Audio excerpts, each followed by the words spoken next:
My name is Sarah and my husband is in army. Let's chat about strikes and how this affects our armed forces. Every year, Christmas is ruined for our forces and their families because they have to stand in for those that won't or don't. This year is no different. A nuclear power station in Hartlepool has had a second regiment stood up to aid in its protection after the terrorist threat level was upped to critical.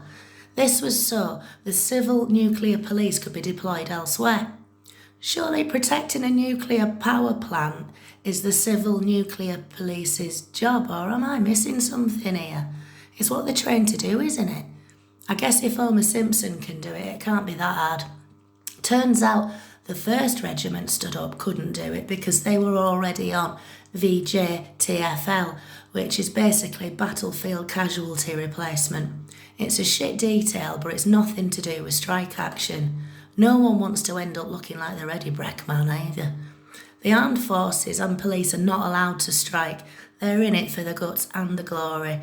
If the armed forces and police didn't have to cover strikes, imagine how effective they'd actually be. They'd be able to do their real jobs without watching the thin red line stretch so thin it's basically transparent.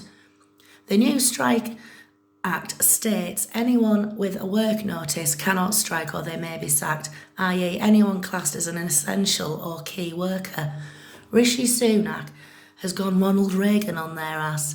Remember during COVID when everyone wanted to be called a key worker?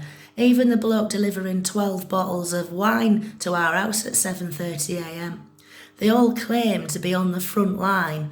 No mate, you're just emptying my bins. You're not doing it under enemy fire while recycling Kev has got a sucking chest wound.